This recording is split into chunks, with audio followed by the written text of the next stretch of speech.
Welcome back to the studios of LEB TV, another Brennan Willard podcast today, brought to you by Larry's Lakeside Auto Repair at Osage Beach. Give them a call at 573-302-1810. Got a special guest today. And we got Trent went in today from Highside Fab and Mr. Midwest Mod last year and moved up to the Cash Me Outside series, and they renamed it Four State. I would say it's Four State now. Four State, yeah. So what's happening today? And we do powder coating also. You do powder? That's right. Yeah. What do you do over there? So tell us. So we have a 10-foot by 10-foot by 30-foot oven, so we can powder coat anything up to 30-foot, 10-foot wide, 10-foot tall. Fab work on just about anything and everything you can think of. My wife, I better say it now or I'll forget. My wife said that we're having a grand opening the 27th, 11 to 2. We're gonna have race June or cars. July? June. Okay. No, July. July 27th. July. Yeah, July. Helping you out here. Yeah.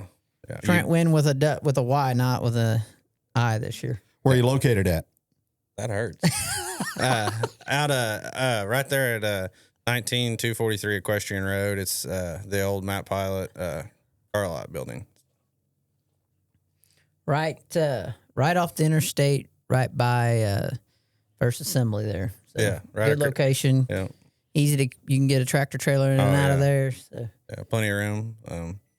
We pride ourselves on being we're going to be the best at any kind of type of color coding, whether it's candies, plain solid colors, candies, pearlescence, whatever. We offer blasting too, which we work with Owens, Zach Owens, blasting down the road. We work with him closely. He always gets my stuff through as quick. We got a fast turnaround, competitive pricing, and we try our best to be the best. How'd you get into this line of work? Well, there's always a story somewhere. Yeah. So I worked with J2 for 3 years. Now I still continue to build cars, chassis for J2. Well, when I worked for Tony and Chris both, but whenever it sold out, I still continue to do a lot of stuff for Tony. And I'd come to Tony about wanting to grow as a business owner, business leader. And he had already had purchased this stuff, but he's super busy with all his stuff. He's goes 200 mile an hour trying to get stuff done. So the opportunity was given to me to buy it, and me and my father-in-law and my wife bought it, and my brother-in-law, we're all in it together. But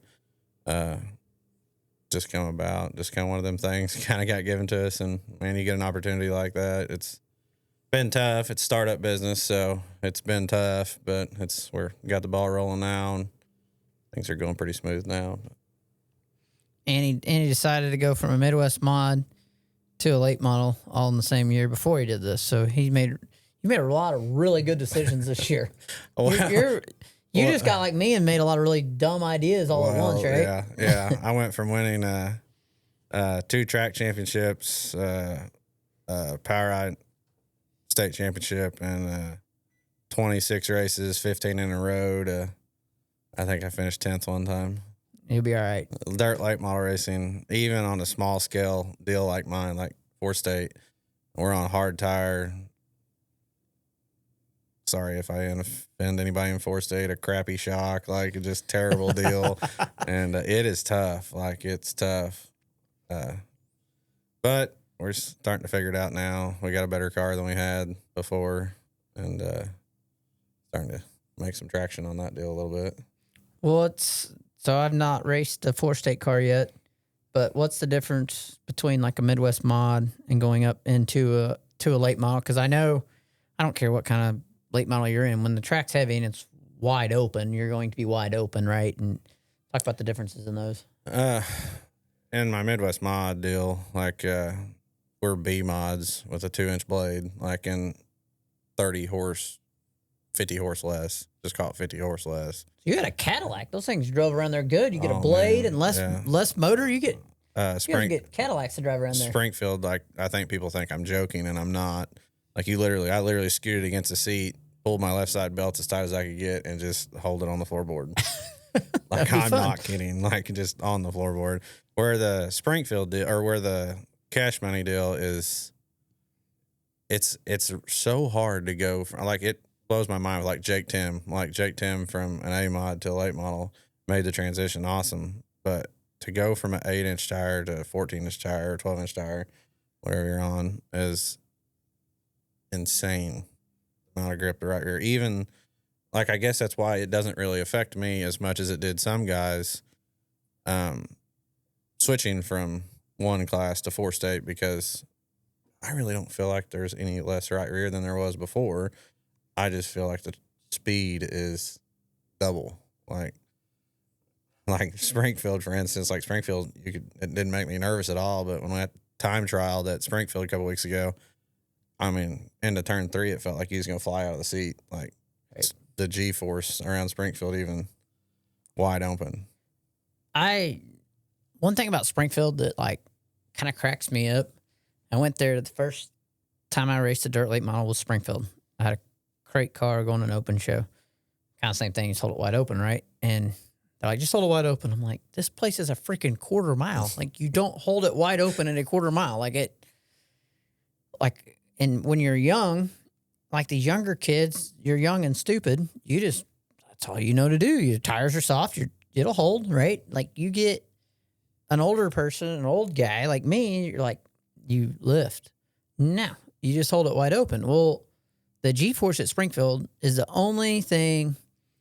Like, I've not been to Eldora, but I've been to a lot of racetracks, and like Springfield reminds me of I-44. Like, when you race I-44 on pavement, you get out of the car and you're just spent, and you're like, what the heck? Like, the reason is you never get out of you have a constant load on your body. It just wears you out. Or like, you go to Nashville, New Smyrna, Pensacola, like, you get on the straightaway and you can breathe.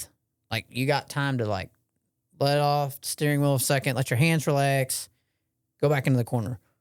Springfield on dirt is like I-44 on pavement. Like, they're round. And I-44 is the same way. Like, it's a D on the back straightaway. So you're always in basically a constant turn, and you're always loaded. The car's always loaded. Springfield's like that.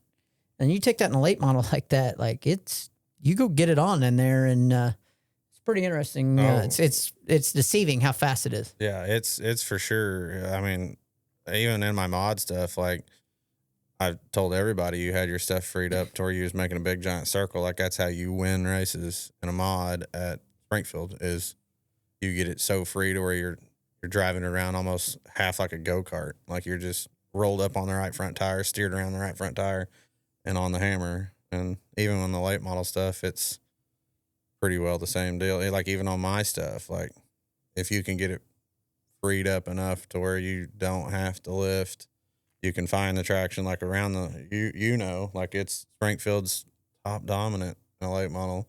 It's just where the cushion is, and that's where you need to be. I mean, there is times where Until feature time. there is some times in the feature where it'll blow your mind. Everybody's trying to bang the cushion around there, and the guy Clayton Stuckey has proved it more times than I can count. Rolling right around the Uke tires is pretty fast. Bob Garner did that. I remember Bob Garner did that in 21. Moyer was there, and it was a big race there, and Moyer was like on the top, rolling the top, and here comes Bob Gardner on the bottom. Nobody even really knew where he came from. Like, he started pretty far back, and they're like, where the heck who won? You know, they really weren't even sure who won, because it was really like photo finish. And Bob had he started pretty deep, but he rolled the bottom and like really worked the bottom. And then he talked about Clayton Stuckey, and that was kind of a big, you shouldn't say that was a surprise in the racing world that's come about with Black Diamond and Longhorn, but that's a big deal. Like, Yeah. Clayton Stuckey's a good race car driver, and his dad arguably is the best crew chief in the pits. Like, his dad Ronnie Stuckey is, in my opinion, second to Bob Pierce.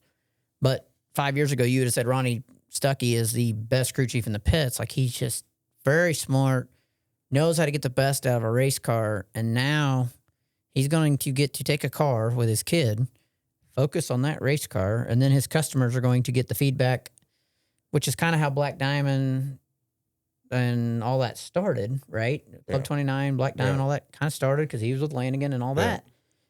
And I think that that's going to, for the guys in the South, that's going to fill a void down there that, I don't know. I think they're going to be really, really tough. It's going to open opportunities for guys down south that, you know, it's crazy how much Longhorn has changed dirt late model racing and how it still really hasn't trickled down there. Like if you think of most of the guys from down there, they're Black Diamonds, Rockets. Mm-hmm. You know, there's just not many guys down there with Longhorns, but that's Clayton or Stuckey Enterprises just went ahead and changed that. Different deal, you know, that eliminates another chassis build in the chassis game. So Bob Pierce left. Pierce Race Cars left probably 3-4 years ago. You know, they're still servicing their old cars, but they left. They're at Longhorn now. There is other guys coming up. You know, Infinity's got their own cars. You know, we didn't talk about it on last week's show, but Capital, like, big shout out. Like, I was really happy for Shane Clanton. Like, they had a really, really good weekend at Eldora and sat on the pole for the dream. Like, that doesn't happen without, you know, really going to work and doing your homework and making stuff happen well. So The Arkansas guy. Timmy Culp has had a great year. I mean, what a way to hold on there. I mean, yeah, he's done good. He got in that car, and this is a new car, but he's been fast every night out in that car. Won Springfield, just really has done a great job this year. And Timmy Culp's a good race car driver and just kind of flown under the radar. What they're not talking about is they've got two really good shot guys on that program, focusing on 5 or 6 cars, and you know they're going to get their stuff better. You know, Rocket. So we're gonna give an opinion and whatever. So yeah, I got. I'm gonna let you give your opinion. Why? How long until the house car and Rocket changes shock manufacturers? I feel like they should have 2 years ago. Yeah. Like, it's just like, I don't know what's the definition of insanity to repeat the same thing and expect different results. Yeah. It's just, they put together some good runs every now and again, Right. but just, it's hard to argue with Bilstein. Like, I don't think you'll see that. I think you look at Tyler Erb and the 11 car, Josh Rice. yeah, They're on Integris. yeah. All the success at Rocket that XR1 had was on Integris. Now, there are some guys up north with Chad Finley's on an XR1 with Bilstein and hauls ass. So there is some guys doing that. But I think you'll see Rocket, I don't know. Fox Shocks is so big of a company, and Ronnie Crooks is so smart that it was a really good move. But I just think that there's certain drivers, certain people that like the feel of certain things. And I know what I like in a race car, and I like the feel of certain things. And I think the house car, you know, Brandon Shepard is really good on Integras and a Rocket. That's just my opinion, but he's really good not that he's not good right now. Like, that's the whole thing, but it's just, you're used to him winning 20 races a year. And so it's like, if he's not winning 20 races a year, you're like, what the heck's going on? And they're still fast. The biggest thing with him is they've had, my gosh, if they didn't have bad luck, I think they'd have none. Yeah, they've had a lot of bad luck. A lot of the house cars had bad luck. Like Longhorn's house cars had engine trouble a lot. Oh, and yeah. Overton's just had really bad luck. So it's just like, you watch the house cars right now, and it's like, what? They're not having good luck. And it's kind of interesting because it's, as much as the chassis manufacturers are really influencing everything the way it goes in the late model side of things, you're not seeing the house cars dominate. And, you know, I like Trent's world that he was in, you know, the B mod world around here is, you know, A mods are non-existent around here as far as weekly racing. The only, you know, you can go now to Wheatland and I think Lake Ozark some, but, you know, B mods are the premier class at Springfield, Monat, Midway. Like, there's a lot of local in this little area here. That is your premier class. Humboldt, like places like that. And J2s, the cars you were building, really took off. They innovated it.